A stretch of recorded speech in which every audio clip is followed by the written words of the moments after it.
বোন আমার, 12 বছর 15 বছর বয়সে তুমি কেন বিবাহের পূর্বে আরেকজনকে তোমার শরীর ধরতে দাও? আর যুবক ভাই আমার, কি বলিস কি তুই? এই পৃথিবী আর পৃথিবীতে যা আছে এর চেয়ে মূল্যবান হচ্ছে এই মেয়েটা। তো এরকম মূল্যবান একটা জিনিস ওর ধরে ছুঁয়ে তুই ওকে ওর মূল্য কমিয়ে দিবি? এত বড় জুলুম ওর প্রতি তোর! তুই আল্লাহকে ভয় করিস না তাই বলে এতটা? কি বলিস তুই? তুই কি কারো গাড়ির গ্লাস ভাঙছিস জীবনে? না। কেন? ওর লস হবে। তুই কি কোনোদিন কোনো মানুষকে ঘুষি দিছিস? না। কারণ তাহলে ও বেচারা কষ্ট পাবে। তুই কি জীবনে কারো পেটে ছুরি ঢুকাইতেছিস? না। ও মরে যাবে, তাহলে ওর ফ্যামিলি ক্ষতিগ্রস্ত, লসে পড়ে যাবে। তুই কি কারো টাকা মারছিস কোনোদিন? না। তাহলে ওর ফ্যামিলি টাকার কারণে কষ্ট পাবে। তাহলে তুই কেন তুই এত ছোট ছোট বিষয়গুলো খেয়াল রাখিস যে আরেকজনের লস হবে? তাহলে তুই এই মেয়েটার জীবনটাকে তুই কি করলি? তুই পুরো পৃথিবী আর পৃথিবীতে যা আছে সব কিছু বিক্রি করলে যে সম্পদ হবে, সব কিছু অর্জন করলে যে অর্জন হবে, এর চাইতে মূল্যবান তুই ওকে সতীত্ব থেকে বের করে নিয়ে আসলি? তুই তোর সামান্য ডিজায়ার ফুলফিল করার জন্য, যেটা আল্লাহ তোর জন্য বৈধ করেছে, কবুল বললে তোর বাপের দোষ, আল্লাহর তো দোষ না। তোর বাপের দোষ, সমাজের তো দোষ না। তোর বাপ তোকে বিয়ে করে না ভাই আমার। তোর বাপ মনে করে তুই ছোট, 18 বছর বয়স তোর বাপ মনে করে তোর বাপ 16 বছর বয়সে হস্তমৈথুন করছে, তোর 22 বছর, তুই এখনো ছোট নুনু খাস, দুধু খাস। তোর বাপের অজ্ঞতা, ইসলামের দোষ দিবি কেন তুই এটাকে? তোর বাপ 13 বছর বয়সে চাস্তমন জাটতমন নিয়ে পালাই গেছে, এরপরে সবাই মিলে ধরে আনছে। এরপরে তোর বাপের তোর দাদারা বলছে কলিযুগ শেষ হয়ে গেছে। 20 বছর আগের কথা বলতেছি আর কি। তোর বাপ 14 বছর বয়সে লুকায় লুকায় খেরসিন ওই কি। আরে ভাই, আপনি শহরের ভাই, শহরের বয়স করতে গেছে, হ্যাঁ? আর সব মানুষ শহরে গেলাম, আমি দেখছি তো। ঢাকা শহর খালি হয়ে যায় কেন তাহলে ঈদে? আমারে বলেন না যে আমরা না ঢাকা শহরে থাকি, কিছু বুঝি না। হ্যাঁ, এবার বলবেন না আমাকে, আমি বাংলা পারি, একটু পারি, এবার বলার দরকার নেই আমাকে। না, আমরা জানি আপনারা সব মানুষই গ্রামের, কারণ ঢাকা শহর ঈদ হলে সব খালি হয়ে যায়, কই যায় এরা? হ্যাঁ, তো তোর বাপ ওই যে এখন কেউ বলি না যে সুপারি বাগান চেনেন না, ওই যে খেরের চিন, এগুলো বোঝেন না, বললেন না আমার যে জামশেদ ভাই যে কনটেক্সটে কথা বলার বুঝে আসে না। হ্যাঁ, একটু শিখেলে তো ও বলার দরকার নেই, কেমন? আমি জানি আপনি বোঝেন না, বোঝার ভান করার দরকার নেই। আচ্ছা, তো তোর বাপে 14 বছর বয়সে এই বাঁশবাগান আশবাগানে যায় জেনায় লিপ্ত ছিল, তোর বয়স 25, কয় এখনো ছেলেটা বড় হয়নি। তো দোষ ইসলামের এখানে? তোর বাপের, তোর জান্নাতের প্রতি পরোয়া নেই, তোর টাকার প্রতি পরোয়া আছে। তোর বাপ তোর জান্নাত সেভ করতে চায় না, তোকে নাকি ভালোবাসে। তোর বাপ তোর ইজ্জতের পরোয়া করে না, তোকে নাকি ভালোবাসে। তুই নাকি ভালো মানুষ, পৃথিবী আর পৃথিবীর সবচেয়ে সম্পদশালী জিনিসটাকে শুধু একটা এই মুখে মুখে চুমু দিয়ে একটা ওই যে এভাবে ছবি তুলেছিল, হ্যাঁ এভাবে এভাবে, হ্যাঁ, এরপরে ফোল্ডার বানায়, ফোল্ডার লক করে রাখছে যাতে কেউ না জানে। এরপর ওই মেয়ের বিয়ে ঠিক হয়ে গেলে ধমক দেয়, ছবি পাঠাবো একটা একটা করে। সামান্য ডিজায়ার যেটা তোর হালাল ভাবে আল্লাহ দিয়েছে তোকে, একটু সবর কর, একটু সবর কর। তুই ক্লাস 5-এ পড়তেছিস, 6-এর জন্য ওয়েট করতেছিস না? তুই ক্লাস 8-এ পড়িস ভাই আমার, ছোট পিচ্ছি সোনামণি ভাই আমার। তোকে আমি আমার মাথায় রাখি, তুই বলছিস রাগ করিস না। তুই বললে আমি না অত তো সিনেমা নাটক দেখি না, তোরাই কস, তুই বললে আপন, তাই তোরা আপন করে বলতেছি। আবার কইস না হুজুরের ব্যবহার খারাপ। উনি তুই করে কেন বল, উনি এভাবে কেন কথা বলেন, নিজেকে কি মনে করে? না, তোরাই ডায়লগ দিস, আসলে তুই বললে আপন মনে। আমি এই জন্য ভাই, তোরা আমার কইছিস তুই বললে আপন, আমি তুই কই? আমি তো সৌদি আরব বড় হয়েছি, আমি তো দেশে বড় হই নাই। আমি আসার পর সব ডায়লগ দেখছি, আসলে আপনজনকে তুই বলে, হ্যাঁ তুই বললে আপন মনে হয়। আমি তোরা আপন মনে করি, কারণ ইন্নামাল মুমিনুনা ইখওয়া। 1450 বছর আগে আল্লাহ আমার কাছে তুই আমার ভাই, কত আপন তুই চিন্তা কর। তোরা তুই কমু না কারে কমু রে ভাই আমার? তুই আমার আচরণে যাইস না। হ্যাঁ, তুই আমার কত পুরনো ভাই তুই জানিস? আমার মায়ের পেটের ভাইটা আমি যেদিন জন্ম হয়েছি বুঝতে পারছি, সেদিন আমাকে আমার বাপ মা, আমার পরিবেশ বলছে আমার মায়ের পেটের ভাই। কিন্তু অ্যাজ এ মুসলিম তুই আমার ভাই। 1450 বছর আগে এটা ঘোষণা হয়ে গেছে পৃথিবীতে। তোকে যদি আমি তুই না বলি, আদর করে না বলি, আপন না মনে করি, কাকে মনে করবো রে? তুই তো আমার তুই তো আমার আপন। এমন করিস না ভাই আমার, তোর বয়স সবে সবে 14 বছর। একটু অপেক্ষা কর, একটু অপেক্ষা কর। তোর বাপ বিয়ে করেছে, তুই পৃথিবীতে আসছিস, তুই এমনি এমনি আসিস না। তুইও বিয়ে করবি, তুইও পৃথিবীর সমস্ত সুখ পাবি ইনশাআল্লাহ। তোর ছেলে সন্তানও এমনি এমনি আসবে না। তুইও আল্লাহর দেওয়া নিয়ামত উপভোগ করবি এবং আল্লাহর প্রশংসা করবি। অপেক্ষা কর ভাই আমার, অপেক্ষা কর। খবরদার, বেখেয়ালি হওয়া যাবে না, বেখেয়ালি হওয়া যাবে না। আর নিজের সামান্য ডিজায়ারকে ফুলফিল করার জন্য পৃথিবীর সবচেয়ে দামি সম্পদটাকে সবচাইতে সস্তা নিকৃষ্ট করে দেওয়া যাবে না। কেমন? বিয়ের পূর্বে কোনো মেয়ের গায়ে হাত দিবি না ভাই আমার, খবরদার। বিয়ের পূর্বে কোনো মেয়ের সাথে কথা বলবি না, খবরদার। তোর যোগ্যতা নেই ওর সাথে কথা বলার। তুই কে রে? বামন হয়ে চাঁদের দিকে হাত বাড়াবি না। আমার বোনরা চাঁদ। ওয়াল্লাহি যেদিন ইসলামী শাসন আসবে, যেদিন ইমাম মেহেদী আসবে, যেদিন ঈসা আলাইহিস সালাম আবার আসবে, ওনার বোনদের উপর যারা হাত দিবে উনি হাত কেটে ফেলবে। তুই বামন হয়ে চাঁদের দিকে হাত বাড়াইস না। আমার বোনরা চাঁদ। ইসলাম মেয়েদেরকে চাঁদ বলেছে আর তোকে বামন বলেছে বেটা। তুই বেটা ছেঁড়া খাতায় শুয়ে লাখ টাকার স্বপ্ন দেখিস, বিয়ের আগে মেয়ের গায়ে হাত দিস? তোর সাহস কত? তোর সাহস কত? তুই জানিস না মুহাম্মদ সাল্লাল্লাহু আলাইহি সাল্লাম বলছে নেক স্ত্রী দুনিয়াতে যা আছে ওর চেয়ে বেশি উত্তম। তুই কি করে ওর গায়ে হাত দিস বিয়ের আগে? তোর সেই যোগ্যতা আছে বল? তোকে আল্লাহ জাহান্নামে ফেলবে, তোকে আল্লাহ জ্বলন্ত আগুনে নিক্ষিপ্ত করবে, তোর শরীর পচবে, তোর শরীরের গন্ধে জাহান্নামীরা থাকতে পারবে না। তোকে আল্লাহ এত নিকৃষ্ট শাস্তি দেবে কেন? কারণ তুই এত বড় জঘন্য কাজে লিপ্ত হয়েছিস। আমারে বুঝাস না মেয়েরা খারাপ, মেয়েরা খারাপ। আমি তো এত খারাপ দেখি না, তুই কোথায় এত খারাপ দেখিস? আমি তো দেখি তুই বেটা টেনে পড়িস মাত্র। তোকে আমি ছোট করে দেখছি না বেটা। তুমি বের হও, ছবি পাঠাও, নাহলে হাত কেটে ফেলবো আমি। দেখো আমি বিষের বোতল নিয়ে আসি, ছবি পাঠাও। তুই বেটা আমার বোনটাকে বেটা ফুসলেছিস বেটা। ফাজিল, মেয়েরা খারাপ, মেয়েদের খারাপের কারণে দুনিয়া। তুই কে রে? তুই কি মেয়েরা খারাপ? শোন, আমাদের গ্রামে প্রবাদ আছে, ধর্মীয় কথা না এটা। এখন যেটা বলছি এটা প্রবাদ, এটা ধর্মীয় কথা না। কোনো মেয়ের যদি একবার হাঁটুর উপরে কাপড় ওঠে আর নামে না বেটা। তুই উঠেছিস হাঁটুর উপরে কাপড়, ও উঠায়নি। হাঁটু পর্যন্ত তুই উঠেছিস আর এখন সে নামাচ্ছে না। তুই মনে করিস তুই বেঁচে গেছিস না? তুই মনে করিস তোর জিনাই জেনা না? না বেটা, ও তোর সাথে জেনা করেছে, এরপরে তোকে বাদ আরেকজনের সাথে করবে, আরেকজনের সাথে করবে। আর তুই সূচনা, তুই ওকে শিখাইছিস, এটা সব গুণ তোর উপরে আসবে বেটা। তুই নিজের ছোট পাপিষ্ট মনে করিস না? তুই মনে করিস কি হয়েছে, আমি তো একটা চুমাই নিছি, আমি তোকে বলছি ছবি তুলে পাঠাও, টয়লেটে যাও, ব্লাউজ খুলে ছবি তুলে পাঠাও, জামা খুলে ছবি তুলে পাঠাও।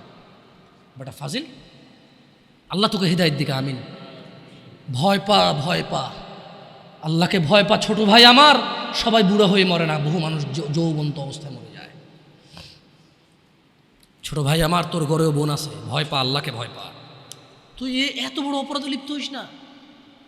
তুই মেয়েদের হাঁটু পর্যন্ত কাপড় তুলিস না, খবরদার, তুই এটা করিস না। তো মানুষ তো বেশি নাই, তারপর আলহামদুলিল্লাহ সবাইকে কবুল করুন। যেহেতু ঘরোয়া পরিবেশে বলেন তো, কোনো মেয়ে, আপনার বয়স তখন 16 বছর ছিল আর কি, আচ্ছা যান, কোনো একটা 14 থেকে 18 বছরের মেয়ে আপনাকে বলছে চলো আমরা একসাথে থাকি, বলেন 1 লাখ একটা পাবি না, 1 লাখ। আমি বলে দিচ্ছি, চ্যালেঞ্জ হলে আসিও, তুমি প্রমাণ করে দিও, যাও।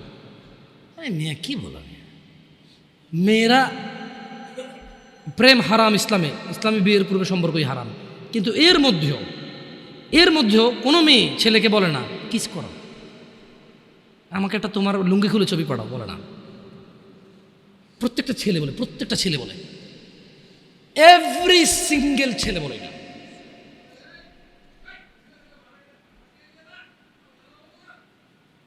কি ও আচ্ছা, ঠিক আছে, বন্ধ কর জানালা না, মানুষকে কষ্ট দিন না, জানালা বন্ধ করে দেন। আপনার সাউন্ডটা আরও একটু করিয়েন, কেমন? মানুষজন যাতে কষ্ট না পায়, কেমন? কারণ সবাই বাধ্য না তো। না ঠিক আছে, না জানালাগুলো বন্ধ করে দেন, মানুষ যাতে কষ্ট না পায়, কারণ সবাই তো বাধ্য না। আর সাউন্ড সিস্টেমটাকে আরও তাহলে কী করবেন, মানে এরপরের হালাকা না নিচ আপনি মাইক লাগাবেন, মাইকের সাউন্ড লিমিট করবেন।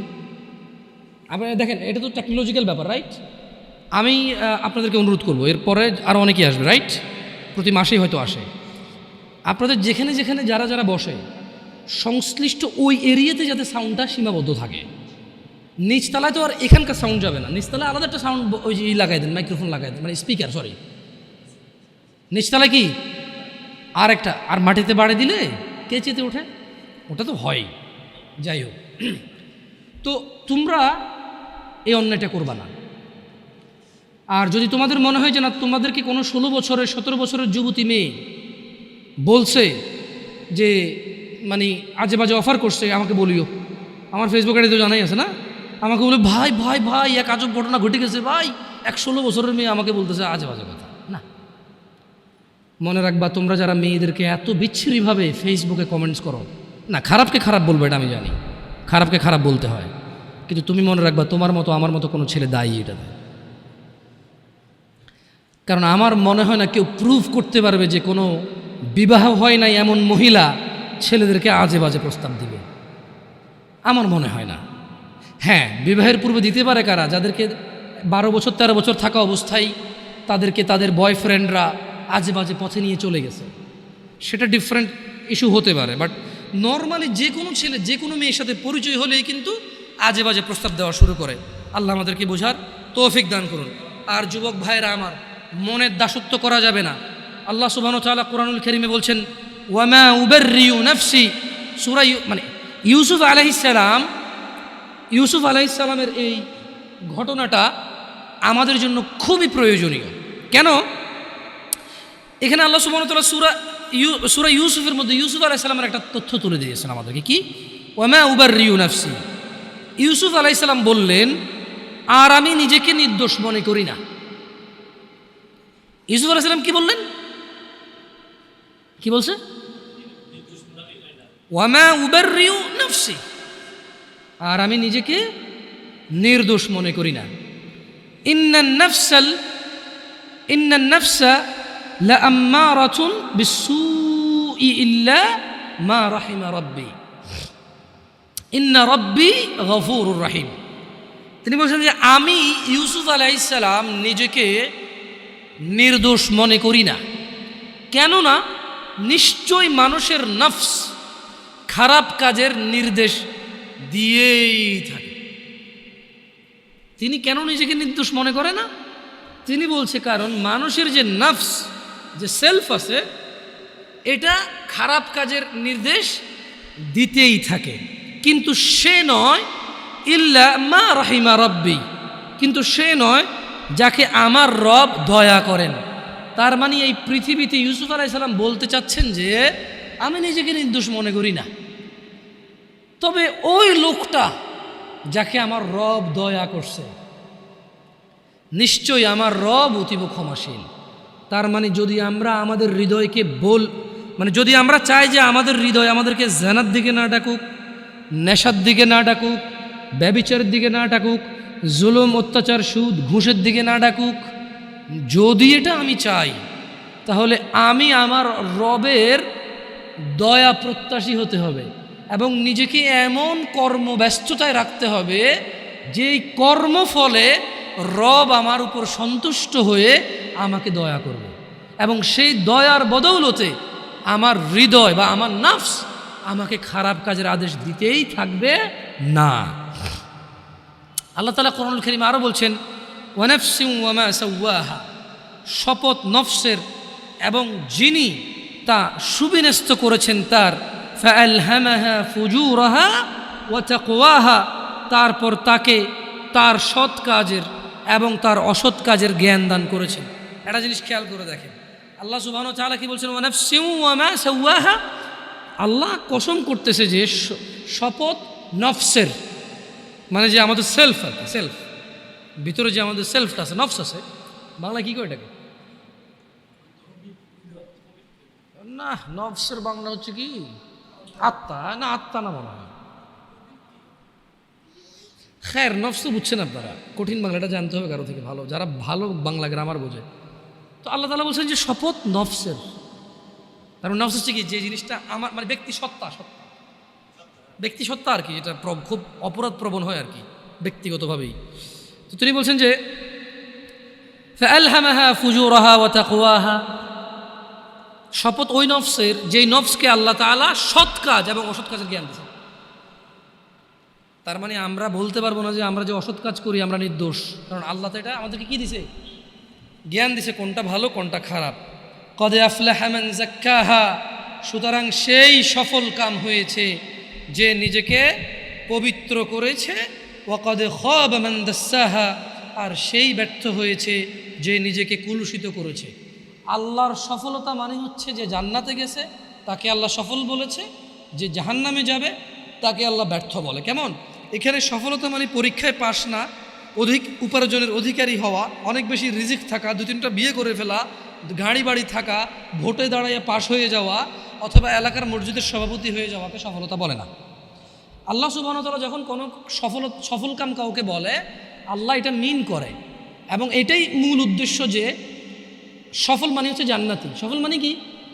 যে লোক জান্নাতে যায় নাই সে সফল হয় নাই, যে লোক জাহান্নামে গেছে সে সফল হয় নাই, সে ক্ষতিগ্রস্ত হয়ে গেছে। কেমন? এইটা আমাদেরকে খেয়াল রাখতে হবে আমার ভাইয়েরা। আমাদের নফসের প্রতি আমাদের দুর্বলতা থাকবে, এটা ন্যাচারাল বিষয়।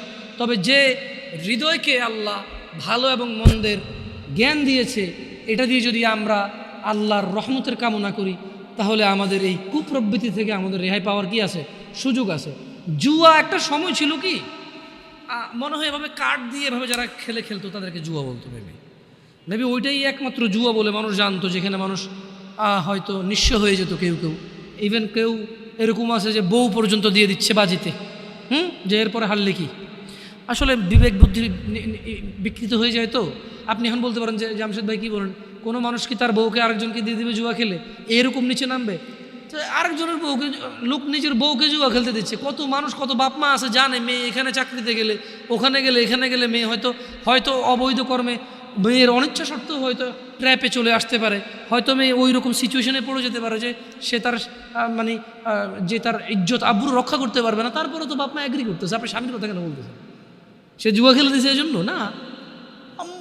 অনেক ক্ষেত্রে অনেক বাপ মা মনে করে যে চোখে উন্নতি করতে হলে অনেক কিছু করা লাগে, এটা বলে। আবার হয়তো বাপ মা তো মনে এরকম আসে না, হয়তো নিজের ছেলে সন্তান তো পিওর মনে করে সবসময়। কেমন মানে ছোটোবেলা থেকে, একদম ছোটো থেকে পালে না, ইনোসেন্ট থাকে তো।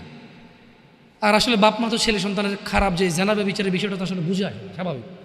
এটাই তো আল্লাহর দয়া যে বাবা মা ভাই বোন সম্পর্কটা তো পবিত্র রেখেছে আল্লাহ সুবহানাল্লাহ। সো যুবকদের বেশি একটা ছক্কা লুডু কয়দিন আগে ছিল, ছক্কা লুডু। কেমন? এটা আমি বলছি যে কি, এটাকে জুয়া বলে আর কি। তো এটা তো জুয়া, কিন্তু প্রবলেম হচ্ছে এখন ইউটিউবে ওয়াজ দেখতে গেলেও জুয়ার অ্যাড আসে। মানে একটা সময় জুয়া খেলতো মানুষ, ফসলি জমিন কেটে ফেলছে মধ্যখানে গিয়ে, একটা কারো পরিত্যক্ত বাড়ি, প্রচুর গাছপালা, ভিড়, কবরস্থান, ওটার ভিতরে ঢুকে কার্ড খেলতো। হ্যাঁ, অথবা কারো বউ আজকে বাসা নেই, বলছে দোস্ত চলে আসো আমার এখানে হবে। আরো বড় লোকেরা বাগান বাড়ি বানাই ফেলছে জুয়া খেলার জন্য, নেশা করার জন্য। কিন্তু এখন প্রবলেম হচ্ছে এটা পাবলিসিটি হচ্ছে যে খেলো আসো। আচ্ছা, এটা হবেই বা না কেন? এখানে অনেকে ক্রিকেট প্রেমী থাকতে পারে, এটা আপনার ব্যাপার। আমি ক্রিকেট সম্পর্কে খুব বেশি বুঝি না, এই জন্য ভালো মন্দ বলতে পারবো না। তবে এতটুকু বলবো, কোয়েশ্চেন করবো আর কি। ক্রিকেট তো এখন অনেকে পেশা হিসেবে নিয়েছে, রাইট? তো প্রতি বছর সার্কুলেশন দিয়ে বাংলাদেশ জাতীয় দলে কতজন খেলোয়াড় নেওয়া হয়?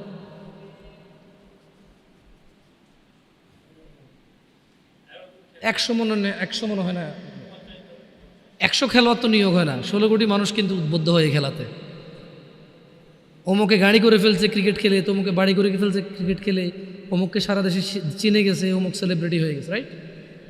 তো একটা দেশের যারা দেশের অর্থনীতি নিয়ে কাজ করে, আমি জানি না ওনারা কী চিন্তা করে আল্লাহু আলাম, হয়তো তাদের চিন্তা আরও বেটার, হয়তো আমার অল্প জ্ঞানে বুঝে আসে না আর কি। তাই আমি ওনাদের দোষ ধরবো না। তবে আমার অবুঝ মনে প্রশ্ন জাগে, 50 জন মানুষ নিয়োগ হয় না একটা চাকরিতে। পুরো বছরে 365 দিনে 50 জন মানুষ চাকরি করার সুযোগ নাই, কিন্তু পুরো রাষ্ট্রের মানুষ এটাতে পরিশ্রম করে, শেখে। আর তুমি বলবো যে ভাই খেলাধুলা এটা আসলে মনকে তৃপ্তি দেয়, এটা যদি শুধুই এক্সারসাইজ আর টাইম পাস হইতো তাহলে এত সিরিয়াসলি কেন পোলাপানি স্কুল কামাই করে এটা খেলে? যদি এটা শুধুই টাইম পাস আর এনজয় হইতো তাহলে আরও এই যে বাজিটা যেগুলো কেন হবে? আর নতুন করে তো এগুলোও দেখি হাতের মধ্যে রবার নেয়, দুই বন্ধু মুখের মধ্যে বাঁশি ঢুকাই দেয়, এইভাবে রবার টান দিয়ে আমার বাঁশি বাজলে হেরে গেছে। দেখছো ওটাও খেলা, কিন্তু তো খেলা তো বহু। আমরা ক্রিকেট খেলাকে যখন আমরা অত প্রমোট করি না, বা ক্রিকেট না যত খেলা যেটা 10-12 জনে খেলে এদের এক্সারসাইজ হয়, বাকিরা শুধু ঘন্টার পর ঘন্টা ওয়েস্ট হচ্ছে টাইম। আমি ক্রিকেট বলবো না এবার, কারণ আমার দরকার নেই নাম নেই। আসলে খেলা অনেক রকম হইতে পারে। মানে আমরা যখন এই জিনিসগুলোকে আমি বলবো যে যখন মানে এটাকে যখন আমরা প্রমোট করি না, অনেকে ভুল বোঝে যে আমরা সেকেলে মানুষ বুঝি না, ওরা একটু টাইম পাস করে না। এটা শুধু টাইম পাস হলে এরকম বলতাম না। আমাদের আপত্তি লাগে কোন জায়গাগুলোতে, যখন 11 জন বা 20 জন 22 জনে খেলে, 11 কোটি 20 কোটি মানুষ পুরো পৃথিবীতে যখন ইন্টারন্যাশনালভাবে হয়, তখন বিলিয়ন্স মানুষ যখন বসে বসে এটা 1 ঘন্টা দেখলে 1 বিলিয়ন ঘন্টা, 24 ঘন্টায় একদিন অফিসিয়াল ডিউটি মানুষের 8 ঘন্টা, তাহলে কত লক্ষ কোটি শ্রমবাজার নষ্ট হয়েছে। 8 জন মানুষ যদি 1 ঘন্টা দেখে, একজন মানুষ একদিন কাজ করলে যা উপার্জন করে রাষ্ট্র সমৃদ্ধ হতো, নষ্ট হয়েছে।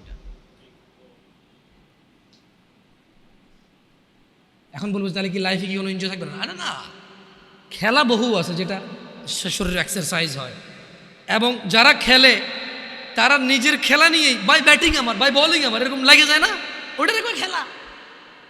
বাকিরা তো কিছুই কোনো অ্যাক্টিভিটি নেই ওদের, ওর খেলা হইলো কেমনি? এটা খেলা দেখাও খেলা নাকি?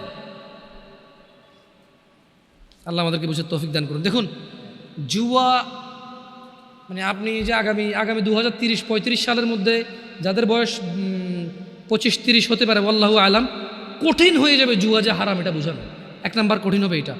2, কোনো রকম যদি বুঝাইতেন কোরআনের আয়াত দিয়ে যে জুয়া হারাম, তাহলে ও যে ব্যাটিং করতেছে, বেট করতেছে, বাজি ধরতেছে, ওইটা যে জুয়া, এটা আপনি বুঝাতে পারেন। আপনি কি আজকের যুগে কাউকে বুঝাইতে পারেন ব্যাংকের চাকরি সুদ হারাম? বলেন না। আপনি কোন ভাই, কে আপনি? ভাই আসেন আমার সামনে, আসেন, যে আপনি মহান, আপনি বুঝাই দিয়েছেন একজন কাউকে যে এটা হারাম, আর সে ছেড়ে দিছে। হাতে গোনা ইল্লা মাশাআল্লাহ। আজকের দিনে সুদী ব্যাংকে উপার্জনকে যেমনটা হারাম প্রমাণ করা সো টাফ হয়ে গেছে। 2030-35 সাল যেভাবে চলতেছে, যদি এভাবে চলে, যেভাবে ইউটিউবে অ্যাডভার্টাইজ আসতেছে, তো মনিটাইজেশন করে যে অ্যাড দিচ্ছে গভর্নমেন্ট, মানে যারা অ্যাডে টাকা কামাচ্ছে, ওই বেটা অ্যাড ওখান থেকে টাকা পাওয়ার জন্য বা অ্যাড দেওয়ার জন্য তার নাম, ঠিকানা, আইডি, বিজনেস ট্রেড লাইসেন্স এগুলো না দিলে তো অ্যাড দেওয়ার অথরিটি পায় না সে ফেসবুকে বা ইউটিউবে। আপনি মনে করেন যে আপনি একটা কোম্পানি চালান, এটা আপনি অ্যাড দিবেন ফেসবুক ইউটিউবে, তো যাদের থেকে আপনি ডলার নিয়ে অ্যাড দিবেন তাদেরকে আপনার নাম, আইডি কার্ড, আপনার ঠিকানা, আপনার ট্রেড লাইসেন্স, ট্রেডমার্ক, আপনার গভর্নমেন্টের অমুক অনুমতি, গভর্নমেন্ট থেকে তমুক অনুমতি, এসব আছে কি না সব জমা দিবেন, তারপরে সে আপনাকে অ্যাকাউন্ট দিবে, অ্যাকাউন্ট থেকে আপনি অ্যাড চালাবেন। তো এই যে জুয়ার যে বেটিংয়ের অ্যাডগুলো হয়, হ্যাঁ, টেকনোলজি যেহেতু অনেক উন্নত, গভর্নমেন্ট এক এক দেশের এক এক রকম পাওয়ার রাখে, দেখা যাচ্ছে অনেকে বিদেশ থেকে এগুলো ছাড়ে। হ্যাঁ, তখন তো আর আসলে বাংলাদেশ সরকারেরও কিছু করার থাকে না, থাকে।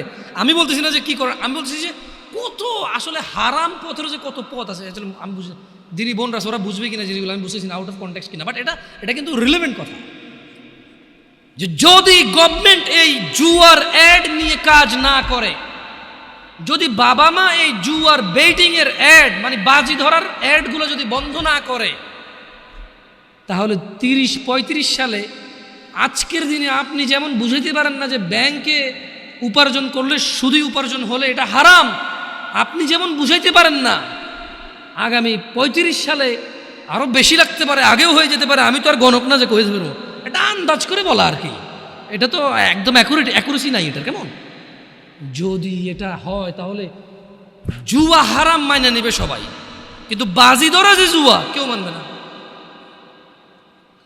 ওয়াল্লাহি আমার ভয় হয় প্রত্যেক মুসলিম সুদ হারাম মেনে নেয়, সুদী ব্যাংকে কাজ করলে যে সুদ হয় কেউ মানে না।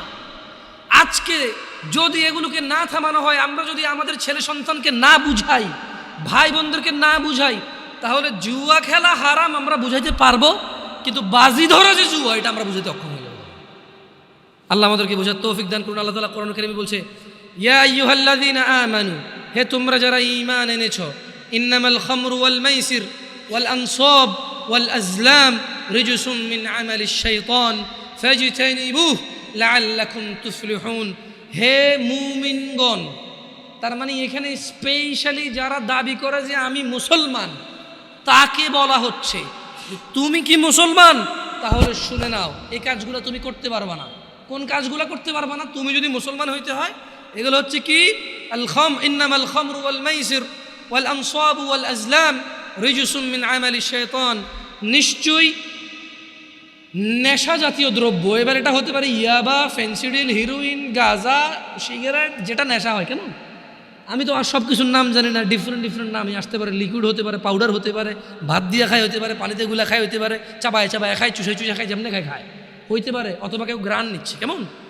যেভাবেই খায়, যেটা নেশা, যেটা কি নেশা। আল্লাহ বলছে যে তুমি মুসলিম, তবে তুমি শুনে নাও, নিশ্চয়ই নেশা, জুয়া মানে এই যে বাজি ধরাটা, হ্যাঁ, পূর্তি পূজার বেধি ও ভাগ্য নির্ণয়, মানে গণকের কাছে যারা যায়, কেমন এই ভাগ্য নির্ণয় করার স্বর কেবল ঘৃণার বস্তু, শয়তানের কাজ। জুয়া খেললো যে শয়তানি করলো সে, মদ খেলো যে শয়তানি করলো সে, গণকের কাছে গেল যে শয়তানি করলো সে, এগুলো শয়তানের কাজ। আল্লাহ তাআলা বলছে যে তুমি যদি মুসলমান হও, ফাজতানিবু, কাজেই তুমি এটা থেকে কি করো? নিজেকে বিরত রাখো। কেমন? কাজে তোমরা সেগুলো বর্জন করো, লাআল্লাকুম তুফলিহুন, যাতে করে তোমরা সফল হও। তার মানে যদি কেউ জান্নাতে যেতে চায়, সে জুয়া খেলতে পারবে না, নেশা করতে পারবে না, গণকের কাছে যেতে পারবে না। আরও হাজার নিষেধ আছে, এগুলো খুব ভ্যালুয়েবল নিষেধাজ্ঞা, যেগুলো আপনাকে জান্নাত থেকে বিমুখ করে দেবে। জেনা ব্যভিচার যদি সলভ হয়ে যায়, আমি বরঞ্চ বয়স্কদের চাইতে যুবকদের অপরাধ কম দেখি। আমি পার্সোনালি বয়স্কদের চাইতে যুবকদের অপরাধ কম দেখি, কিন্তু এই বয়স্ক অপরাধীগুলাই যুবক অবস্থায় ভালো ছিল। আজকের এই যুবক ভালো ছেলেগুলাই বয়স্ক হয়ে খারাপ হয়ে যাচ্ছে। আমি শুধু ইয়াংদের মধ্যে জেনার প্রবলেমটা বেশি পাইছি, আর নেশা, জেনার। কিন্তু যারা মিডল এজ, তারা ঘুষ খায়, জাগা জমি নিয়ে মিশা কথা কয়, কাজকর্মে ফাঁকি দেয়, মা বাপের সাথে প্রচুর অবহেলা এবং প্রচুর ইগনোর করে বাবা মাকে। নিজের উপার্জনটা শুধু নিজের মনে করে, বউ আর বাচ্চার মনে করে, বাপ মায়ের মনে করে না। বাপ মাকে ভাগ করে দেয়, যে 4 ভাই আছি, আমি কেন একা করব? তোমার মেয়ে শহরের ওই ফ্ল্যাট পাইছে, আমি কি একা পাইছি? এটা আমি যুবকদের চাইতে মিড এজ এবং বড় এজের পুরুষদের অপরাধ বেশি দেখি। ওয়াল্লাহি, আমার যুবক ভাই এবং যুবক বোন, এরা যদি নিজেকে জেনা থেকে সরাই নিয়ে আসতে পারে, সুবহানাল্লাহ সুবহানাল্লাহ, ওরা পৃথিবীর উন্নত চরিত্রের অধিকারী হতে পারবে। কারণ ওরা এখনো ঘুষ খাওয়ার সুযোগ আসে নাই, খায় না। যে নিজেকে জেনা থেকে বাঁচাবে, সে ঘুষ থেকেও বাঁচাবে। সিম্পল কথা না? দেখো যুবক ভাইরা আমার, আমাদের রব বলেছেন মুহাম্মদ সাল্লাল্লাহু আলাইহি সাল্লামকে, কুল, হে নবী বলে দিন, ইন্নামা হাররামা রাব্বিয়াল ফাওয়াহিশ, নিশ্চয়ই আমার রব হারাম করেছে অশ্লীলতাকে, মা যাহারা মিনহা ওয়া মা বাতন, যা প্রকাশ্যে এবং গোপনীয়তায়। মানে যেটা তুমি ফেসবুকে প্রেমিকার ছবি ছেড়ে দাও, বা যেই মেয়ে নিজেই নিজের ছবি ছেড়ে দেয়, বা যেই ছেলে তার মা বা বউয়ের ছবি ছেড়ে দেয়, মানে এইগুলো প্রকাশ্য অপরাধ। যে কোনো কর্নারের দোকানে তালতলা, আমতলা, জামতলাতে গিয়ে একদম জনসম্মুখে বসে বসে সিনেমা নাটক দেখে, ওটা হচ্ছে প্রকাশ্য অপরাধ, প্রকাশ্য অশ্লীলতা। যে বসে বসে নিজে মোবাইলে দেখে, এটা হচ্ছে গোপনে অপরাধ, গোপনে অশ্লীলতা। তো আল্লাহ তাআলা বলছেন যে হে নবী, আপনি বলে দিন, নিশ্চয়ই আমার রব নিষেধ করেছেন এমন অশ্লীলতাকে যেটা প্রকাশ্যে এবং যেটা অপ্রকাশ্যে বা গোপনে। ওয়া আন তাকুলু আলাল্লাহি মা লা তা'লামুন, আর তিনি নিষেধ করেছেন, হারাম করেছেন আল্লাহ সম্বন্ধে এমন কিছু বলা যেটা সম্পর্কে তোমার কোনো কি নেই, ধারণা নেই। দেখুন যুবক ভাই ও বোনরা আমার, আন আবি হুরায়রা রাদিয়াল্লাহু আনহু قال قال النبي صلى الله عليه وسلم لا يزني الزاني حين يزني وهو مؤمن, নিশ্চয়ই কোনো জানাকারী যখন জানা করে যেন অবস্থায় তার ঈমান থাকে না, সে বেঈমান থাকে তখন। ওয়ালা ইয়াশরাবুল খামরা হিনা ইয়াশরাবু ওয়া হুয়া মুমিন, এবং কোনো নেশাগ্রস্ত ব্যক্তি যখন সে নেশা করে তখন সে মুমিন অবস্থায় থাকে না। কেমন? এই জিনিসটা আমাদের খুবই খুবই গুরুত্ব দিয়ে ভাবতে হবে। যখন কেউ জানা করে, মুহাম্মদ সাল্লাল্লাহু আলাইহি ওয়াসাল্লাম বলছেন যে তখন তার ঈমান থাকে না। যখন কেউ নেশা করে, গাঁজা টানে, গাঁজা, হ্যাঁ, যখন কেউ গাঁজা টানে, যখন কেউ মদ পান করে, তখন তার ঈমান তার সঙ্গে থাকে না। এইটা খুবই বিপজ্জনক সিচুয়েশন। ওই অবস্থায় যদি কেউ মারা যায় তাহলে সে একেবারে সোজা ঈমান ছাড়া মরে গেল। আর যে ঈমান ছাড়া মরে গেল তার হিসাব ছাড়া জাহান্নাম হয়ে যাবে। যে ঈমান ছাড়া মরে গেল তার হিসাব ছাড়া জাহান্নাম হয়ে যাবে। যে ঈমান নিয়ে মরল তার হিসেব হয়ে ফয়সালা হবে। যে ঈমান ছাড়া মরে গেল, বেঈমানের হিসাব একটাই, সে জাহান্নামী। যে আল্লাহ এবং তার রাসূলের প্রতি ঈমান রাখে না, আখিরাতের প্রতি ঈমান রাখে না, যে বেঈমানি করে আল্লাহর সাথে, তার বিধান হচ্ছে সে চিরস্থায়ী জাহান্নামী হয়। কেমন? এটা খুব ইম্পর্টেন্স এই হাদিসটার ব্যাপারটা। ওয়ালা ইয়াসরিকু হিনা ইয়াসরিকু ওয়া হুয়া মুমিন, কোনো চোর চুরি করা অবস্থায় ঈমানদার থাকে না। ঘুষখোর যখন ঘুষ নেয় তার ঈমান চলে যায়। ঘুষখোর যখন ঘুষ নেয় তখন তার ঈমান থাকে না। কাউকে বাধ্য করে কারো ট্রাক থেকে মাল নামায় ফেলে, যে ট্রাকের ড্রাইভার যখন 13 লিটার তেল 2 লিটার বের করে চুরি করে 11 লিটারের স্লিপকে যখন 13 লিটার লেখে, তখন তার ঈমানটা চলে যায়। ওই অবস্থায় সে মুমিন থাকে না। যখন কোনো কর্মজীবী মানুষকে বলেছে তুমি এই কাজটা করবা, সে কাজ করে, বিশ্রামের প্রয়োজনে বিশ্রাম করে, কিন্তু সে কাজ করে, বিশ্রাম করে,